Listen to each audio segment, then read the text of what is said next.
Buongiorno, good morning.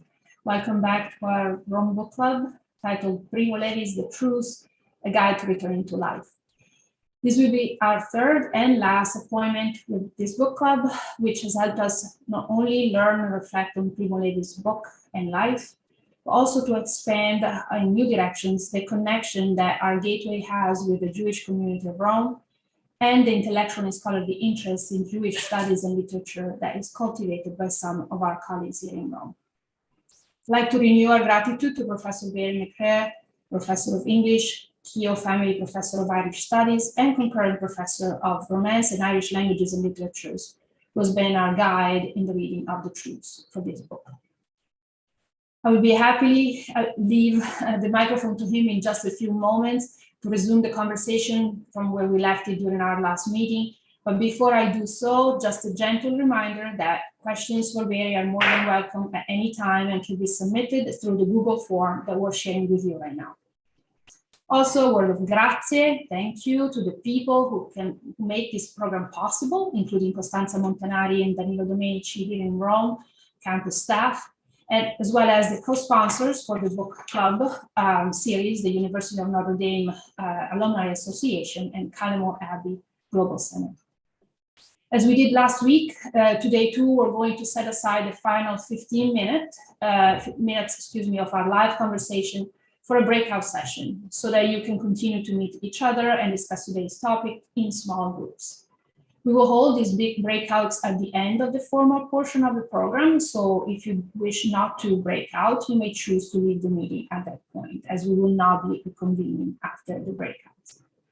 As always, a few pre-recorded videos and articles are posted on the ThinkMD website, and you can go to those at any time. Now, please, Barry, take it from here. Thank you. Hi, everybody. Thank you, Silvia. Welcome to our last meeting on this journey through Primo Levi's book.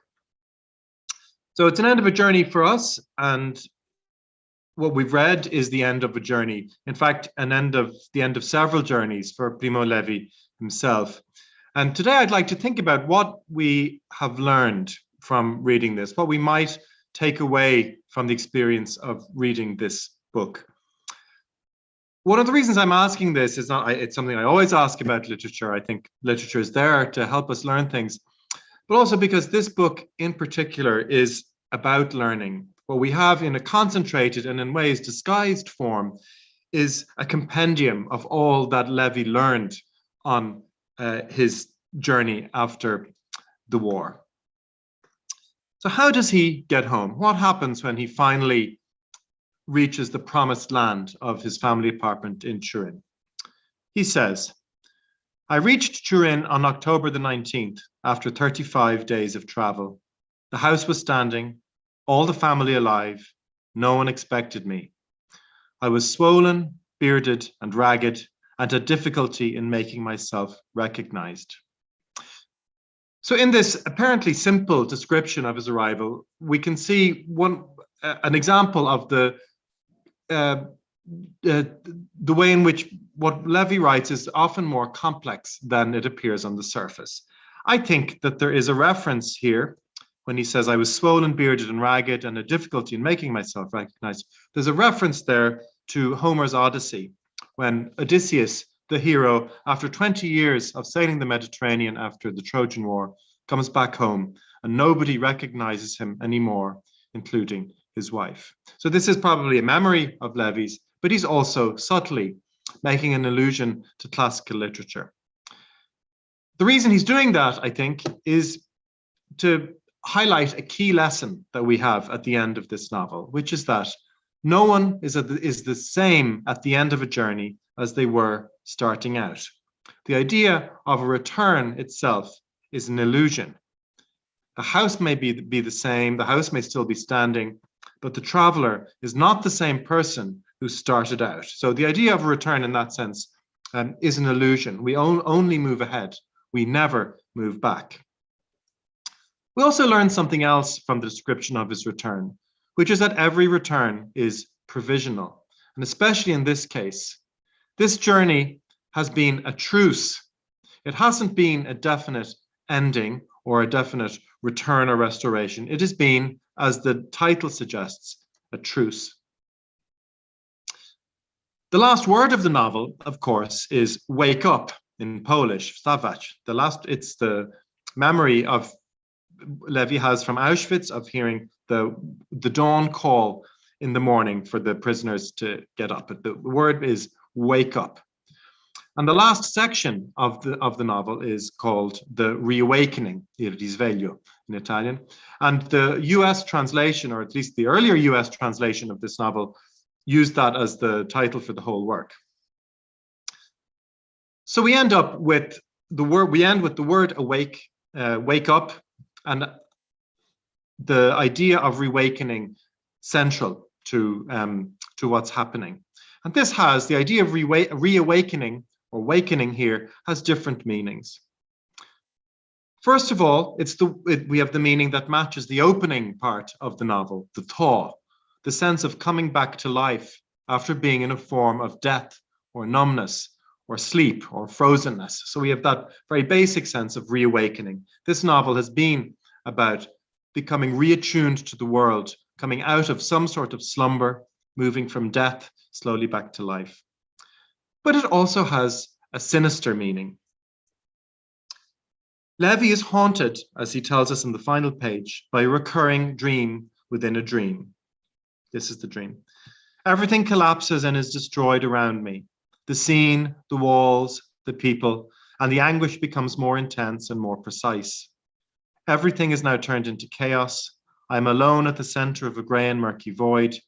And yes, I also know I am again in the lager, and nothing outside the lager was true. The rest was a brief holiday or a trick of the senses, a dream. So this dream encapsulates a lot of what has gone on in the novel, a lot of what we might learn from the novel. There is a very common human truth, which is expressed in an extreme form in this novel, which is encapsulated by this dream, which is that things can be over externally in the real world while still being very current inside. The most extreme form of this, as I said in the recorded video for today, the most extreme form of this, when it becomes a behavioral disorder, is called post-traumatic stress disorder. But it's also a fundamental feature of human life, that our minds and our bodies, our internal realities and external reality don't always match up. The waking up that happens at the end of this novel then, it's not just a return to life, to feeling, to consciousness. It's also a waking up to something difficult, to difficult things that will have to be faced and accepted. And the first of these, the most important of these, is the fact that experiences cannot be wished away. They cannot be narrated away and they cannot be wished away. All experiences, whether we want them to or not, become part of ourselves. We carry them within us forever.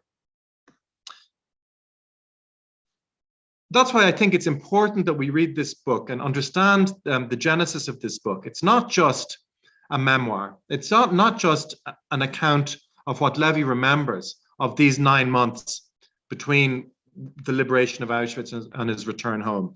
It's also that, but it's not only that. And it's especially important to remember that 17 years elapsed between Levi's experience of these events and when he wrote them down in this book. And I think that intervening gap is absolutely crucial to the meaning of the novel and to what we can take from it. If we think of the title, as it ought to be translated, The Truce, if we think of this title with the full weight of that intervening time, the almost 2 decades that have passed in the meantime, if we think of it as something in retrospect, we can imagine it or understand it as a strange moment in his life, a truce, a moment outside the ordinary flow of time in his life. The one moment in Levi's life when he didn't have to think about Auschwitz, when he prepared himself for waking up to the truth at the end of the novel, which is that he was always, in some form, going to have to deal with the experience of the concentration camps. This is the moment, the one truce in his life, the one mental ceasefire when he could think or had to think about something else. So only the very beginning of this book was written down straight after the events happened. The rest of it was all, that's the thaw and the big camp, the first two chapters. The rest of it was all written between 1961 and 1962. And Levi had, after following on the success of his earlier memoir, If This Is a Man, Levi had decided to become a writer. And there's something much more writerly about this book, and it has some very writerly intentions. We can see how this brings itself to bear in the novel in a number of ways. The psychological journey is the one that we can learn from. So we have the surface story, which is the physical trip from Auschwitz to Turin, a material journey of 9 months. But really, the journey that is being recounted is not a journey of 9 months, but a journey of 17 years, of the distance that Levi has traveled in his mind from the moment he left the concentration camp to this moment in the early 60s, in the comfort of his apartment in Turin when he writes them down. So what do we learn, or what has he learned that we can learn from him in turn? The first thing, I think, is the necessity after a disaster, after a traumatic event or a traumatic interruption to life, the necessity of a truce. We need to have a ceasefire. In order to begin life again after it has been interrupted, we can't just go straight back to life as it was. We need a truce. We need a ceasefire. Why is this? One of the reasons, and I said this in the first week, it's something that becomes clear right at the beginning of the novel, is that everybody's timing is different. Some people are still in the dream, some of them are awake, some of them are half awake. But anybody coming out of a disaster is in a different state, temporally speaking, from everybody else. If you remember in the early chapters of the novel, not everybody is on the same page, even within the infirmary. There's one prisoner who compulsively repeats Nazi orders over and over again in his sleep. And there's others who are, for many different reasons, are in different phases of the truce. And you can see it very clearly and in a comical way when in the middle of the book, where they're in the Staria Dorogi camp, when some people regress to living in the wild, somebody else recreates stages of human development on their own, and so on. The essential truth at the center of this is that in any transition, in any period of truce or change, which could include mourning, grieving, coming to terms with survival, in any of these in-between states, everybody's timing is different.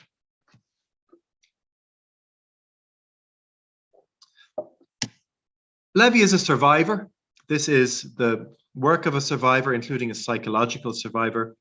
But we also have some counterexamples along the way of those who have difficulty surviving, those who become lost on their psychological journeys. And I'd especially like to draw your attention to those moments in the novel where Levi seems to remember something in implausible detail. So if we keep in mind that 17 years have passed, there are some things that he recounts that seem very unlikely that anybody could have remembered in this detail. And that's because, I presume, Levi is there working as a writer. What we're getting is a distillation of things that Levi has learned in the meantime, rendered in fictional form.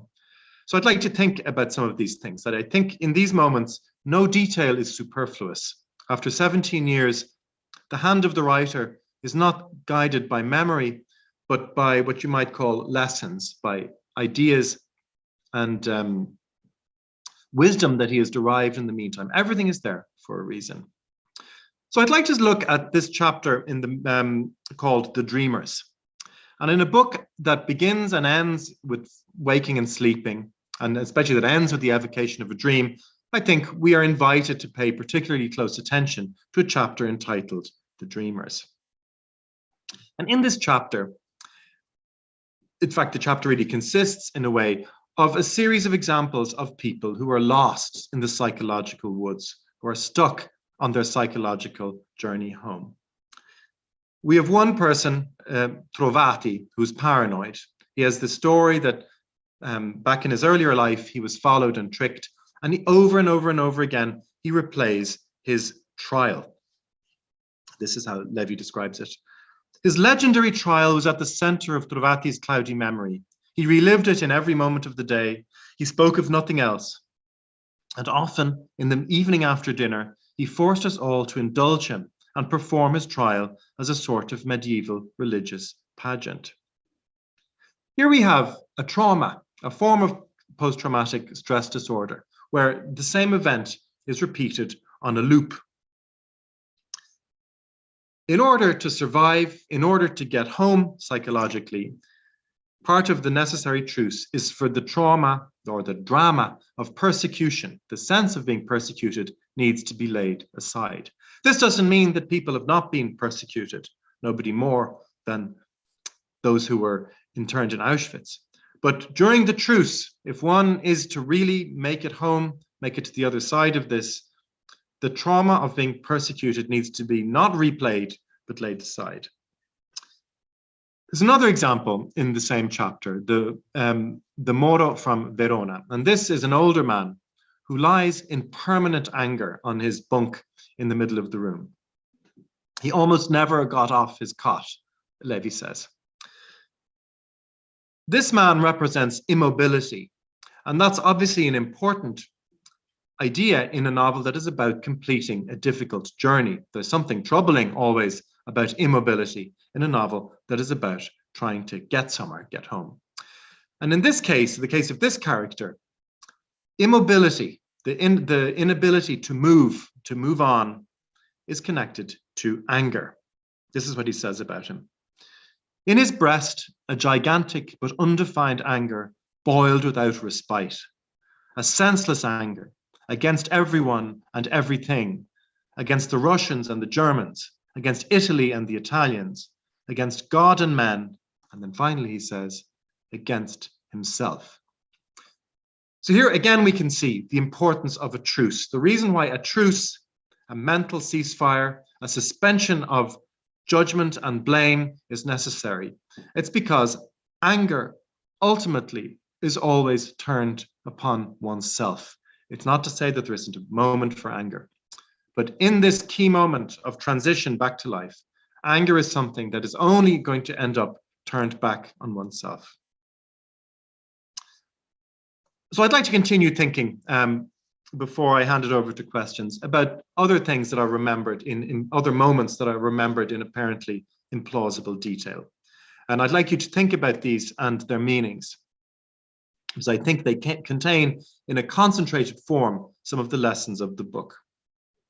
Some of the ones that strike me the most are the various struggles throughout the novel on the part of characters to narrate their story. In a way, the Trovati's constant replay of his trial is a frustrated effort to narrate a story. We have lots of scenes of attempts at narration that don't go anywhere. We have some successful ones too, but we have some that don't go anywhere. Attempts to tell the story, especially the story of the war or the camps, brings us in and out of dreams, you might say, of different kinds through the novel. We have a Russian soldier. This is one of the examples, I think, of a memory that is implausibly detailed. A Russian soldier who uses indirect, very theatrical narration to work through his own trauma, to help bring his mind up to speed with the external fact that the war is over. Now, if you remember this scene, he recreates his slaughter of 5 sleeping German soldiers by using little sticks that he places in the ground to represent the soldiers, and then another one that he uses to represent his machine gun. And he holds the whole company wrapped with the story of how he killed these German soldiers. And this is how Levi describes this Russian soldier coming to the end of this story. It's a scene, as you'll see when I remind you of it, of waking up, another scene of waking up out of a dream. The sailor stops, slowly straightens up. The knife falls from his hand. His chest is heaving. His gaze is spent. He looks at the ground as if amazed not to see corpses and blood. He looks around, bewildered, vacant. He notices us and gives us a timid, childlike smile. Conceno, he says, it's over, and he slowly walks away.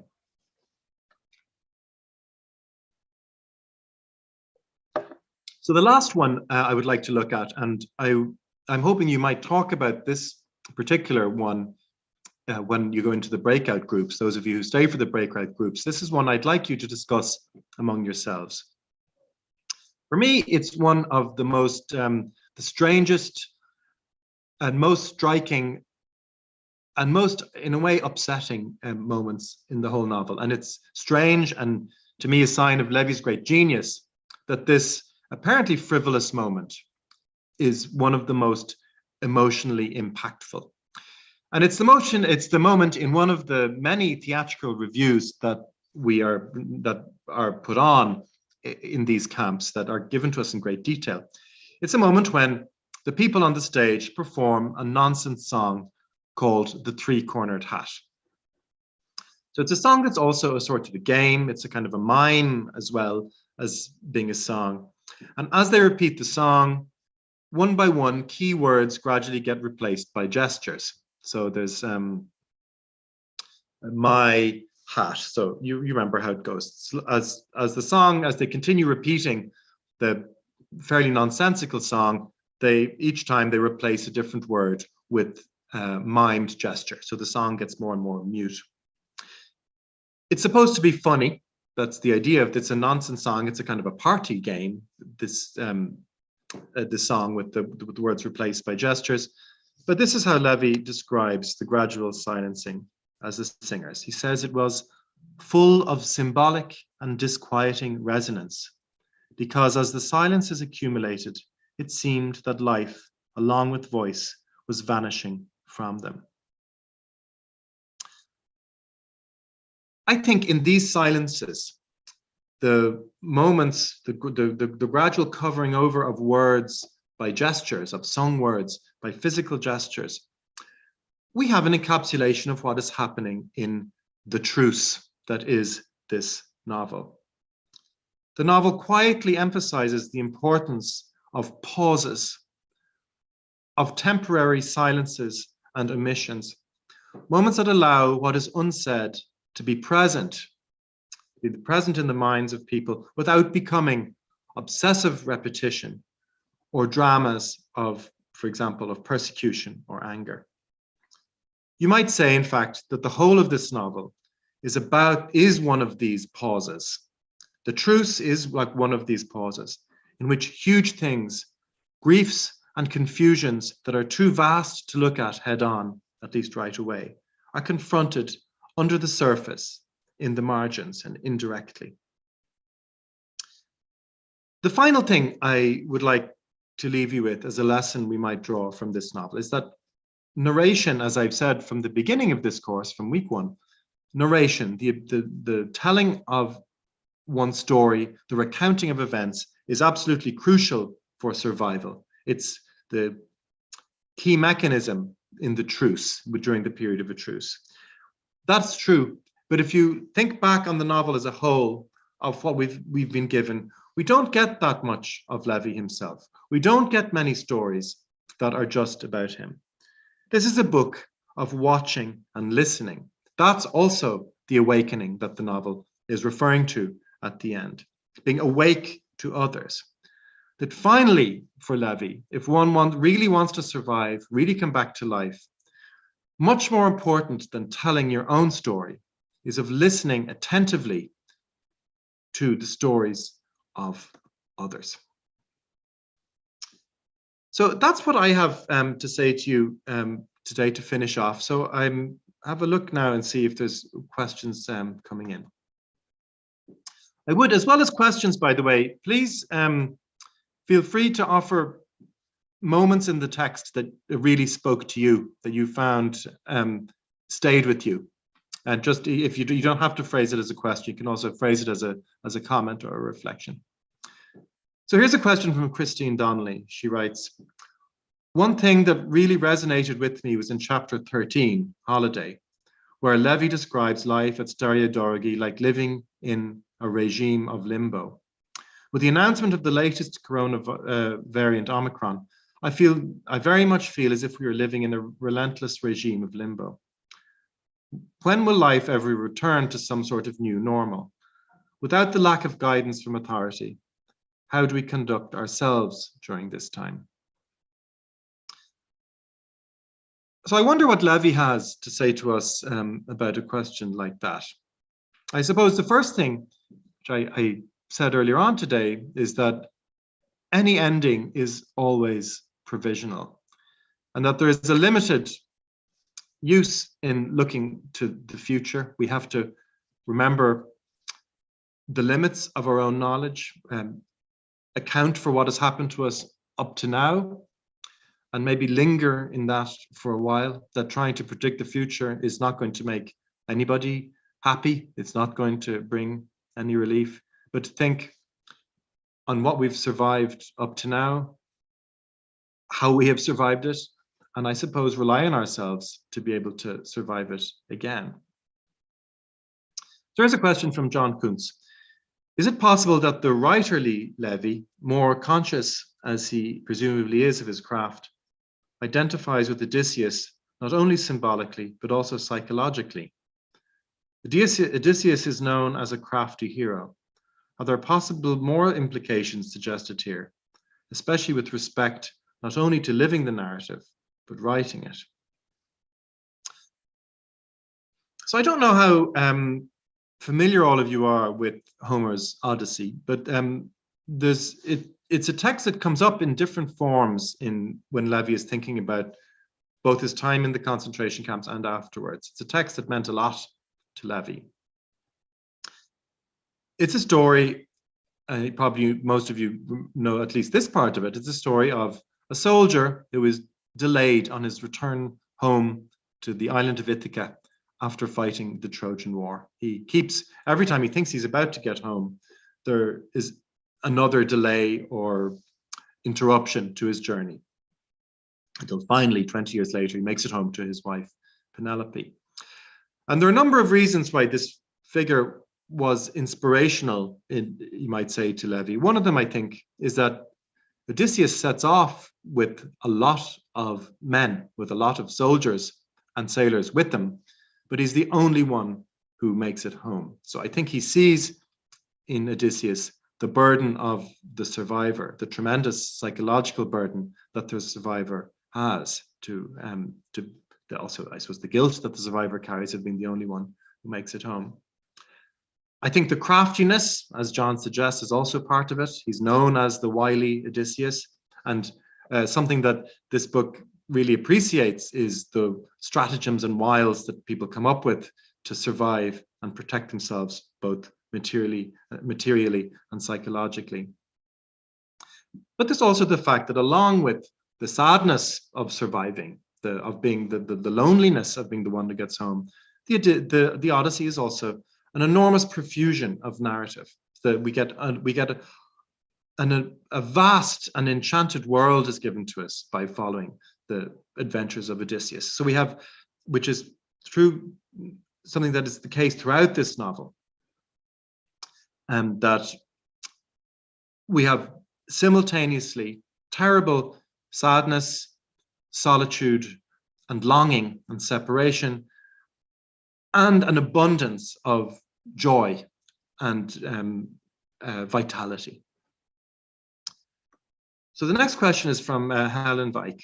Honestly, if I had read this book without your excellent guidance, I doubt I would have understood it. Do you think it would still have quietly given me some understanding of emergence from trauma? You know, Helen, I think that Levi himself is a great guide and a great teacher, and I think he does help us through the book himself. That we have a firm but kindly hand from Levi guiding us through it. And I'd like to put I'd like to put your question together with the first one from Christine Donnelly about we've been plunged back into a moment of uncertainty because of this new variant. What can we get from this book in a moment of uncertainty? I would listen to because you say you wouldn't have understood the book without my guidance. I don't think that's true. I think somebody who's read the book often, as I have, and thought about it, has things to offer and share. But I think the key takeaway from this book is the feeling it gives you. So I would look inside yourself and think, what has this book made me feel? For me, when I think back on this book, I see a devastated landscape, a landscape that has been ravaged by not evil, which doesn't come up that much in the book, but by pure devastation. And at the same time, I feel this abundance of joy and humor, and a sense that life and human vitality are very powerful things that will sprout of their own accord in all sorts of situations, even ones that seem really not to be propitious for it. That's what I think we get from Levi. There's a trust, if you like, in the ability of human vitality to just spring up even in the most unlikely of places. So my colleague Sylvia has this question. Can you say something more about the final point you made about the relationship between speaking, telling your story, and listening to other stories in the process of recovering from trauma? So I think,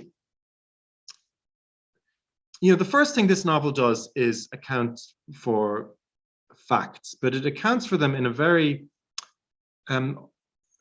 particular way, in an indirect way. And the risk of telling one story in great and immediate detail is that you get lost in it. So you become like Trovati, the paranoid, or the Moro, who's consumed with anger. By listening to the stories of others, one can find, identify things that resonate with one's own experience, but aren't one's own experience. And actually quite a lot in this novel, Levi emphasizes the value of stories told at a slight distance. So one of them is the great relief he feels when he tells the priest his story in Latin. It's kind of absurd moment when he has to think, how am I going to say concentration camp in Latin, or any of those things? And it gives him a feeling both of closeness and distance to it. But especially this, and this connects to what I just said to the last question, this book gives me anyway an exhilarating feeling of not being alone, even in moments where it feels as though we are left very much alone to survive on our own wits. We are always surrounded by humanity in a very recognizable and very nourishing way. And the hearing the stories of others, and the novel opens with, if you remember, Levi waking up and hearing the sound of somebody else. He hears that there's another person in the room, and I suppose that's part of the comfort we get from being listeners. So there's a question from Fritz. This line stands out so much as it was said to Levi, the author. Alas, there was not everything. In fact, the essential things were missing, those things which mysterious convention expurgates from the universe of printed paper. Well, yeah, that's a great quote. I love that one too. That, I keep repeating this, but this novel is, if there's one unusual characteristic it has, I think for me, it's the determination to capture experiences and connections, especially connections to other people, but the type of connections that are usually forgotten, that are fleeting, that can be very intense, but fleeting and easily forgotten, easily kind of wiped out into bigger narratives. And this to go back to Sylvia's question, this is another reason why listening to other people's stories is important. Leo Bub asks, do you think that Levi's Truce also suspended fear throughout the journey? Oh, very good question. I didn't sense, he says, that Levi, after all the trauma he had been through, feared much during the journey until he almost reached the end. While on the train approaching Turin, wondering what he would find at home, he says, we didn't know, but we knew that on the thresholds of our homes, for good or ill, a trial awaited us, and we anticipated it with fear. That's a great question and a great comment. And I never noticed that, Leo, myself. But now you said, of course, the fear really comes when he's on his way home. And the reason is that the truce is coming to an end. The ceasefire, the mental ceasefire, is going to have to come to a close. Christine Ryan writes, if Primo Levi did commit suicide, I think the last paragraph of the book gives me a hint as to why. The dream of Auschwitz is often reality for him over and over, even after 17 years, not his family, nature, or his home. Well, again, you know, we talked about this before. I'm of the belief that people probably don't commit suicide usually for one reason, but for a complex of reasons, and we don't know why anybody does that or what's going on in anybody else's head. We don't even know if that is how Levi died. But there is a very important point. So as I said at the beginning, something that is present right from the moment Levi wakes up at the opening of this book is the knowledge that not everybody's timing is the same. In mourning, in grief, in transition, everybody's timing is different. You cannot expect people to be on the same timing as you. Everybody's on their own separate journey through mourning, grief, trauma, recovery. But that's also true within ourselves. We're at odds with ourselves in some ways, that our minds can be on a different timeline to our body or a different timeline to what's happening outside us. And I think this is also something, to go back to Omicron, that's something to keep in mind now too, that our minds cannot catch up immediately with news of a new variant or whatever is happening in the epidemiological worlds. We do have to accept the autonomy of our inner worlds and to know that they don't follow to the letter what is happening outside, that the external world only controls what's happening in our minds to a certain extent, and to allow our minds that freedom, to kind of leave them in peace, allow them a truce from all of that.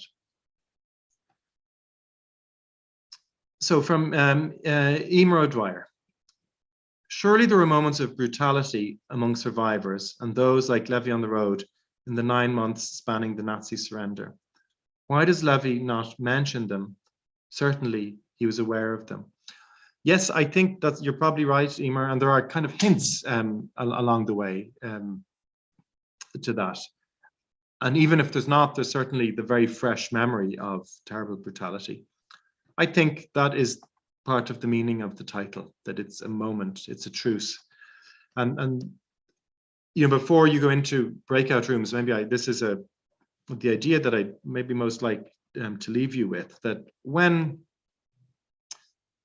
you're faced with death, which is the experience of anybody who is in a concentration camp, or indeed anybody in a much less extreme and traumatic, anybody who's lived through a pandemic.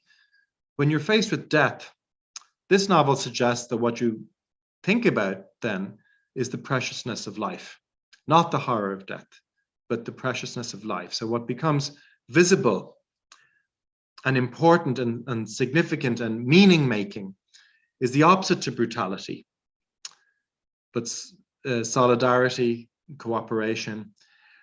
And I think that's the novel's title is also hinting to us that it's not giving us the full story. It's taking a ceasefire from certain types of realities, from certain facts, from certain preoccupations. It's taking a truce, it's taking a break from those things to focus on other ones, which is not to falsify them or hide them, but only that the power of those other things, the power of life, becomes visible, or should become visible when faced with death. And there are people in this novel who become obsessed with death or forms of it. They come up in many different forms: sleep, paranoia, anger. There's very many different forms of death or the extinguishing of vitality. And I think they are portrayed to us in this novel as false paths, as traps along the way. And this is another way in which Levi is interested in Odysseus, that Odysseus's return home is constantly plagued and bothered by traps of different kinds. And these are psychological ones as well as real ones. And that the wily Odysseus, Levi, one of the ways he makes his way home psychologically here is by having a ceasefire. And in terms of the moments of brutality you're talking about, he decides to let other moments and other realities speak, to turn up the volume on them for a while as a way to survive. So I'm willing to hang on for another couple of minutes to see if there's any more questions, and then if there aren't, then. So what I'd like you to talk about in the group, so there's two questions I'd like you to address together. First, I'd just like for you to see if there is any particular moment, and especially I'm thinking about moments like movies that are recounted. So there's 3 different films, I think, that Levi tells us in great detail. So either the movies or the theatrical shows that could get put on. The Russian play, the one with the 3-cornered hat. There's one of those moments that stands out to you when you think back in the book, just one that stands out in your memory, and then think about why it is that stands out in your memory. That's the first thing I'd like you to think about. The second thing, a more general question is there one lesson in no more than 10 words that you would take from reading this novel as a lesson to help deal with whatever is left? I hope it's not much, but whatever is left of this pandemic. So one lesson in less than 10 words, in 10 words or less than 10, fewer than 10 words, that you would take from this novel as a trick or a lesson for surviving psychologically through what remains of the pandemic. So we're just at about 1/4 past. So when you go into the rooms, I'd like you to, first of all, as I said before, listen to each other, listen carefully to each other. You might appoint somebody to be a chairperson in the room to guide the discussion. And I would like you then, once you're in the rooms, being kind and respectful and polite to each other while you're doing that, to reflect on those 2 things. If there's one moment from the films or plays that are recounted that you remember, and why. And secondly, if there's one lesson in 10 words or less that you would take from this novel as a stratagem for helping to psychologically survive whatever is left of this pandemic or of its aftermath, because as you know from reading this book, our minds will end this pandemic long after our bodies have come out of it. So for those of you who aren't staying in the breakout rooms, thank you for your company over these 3 sessions. I'm very grateful that you came.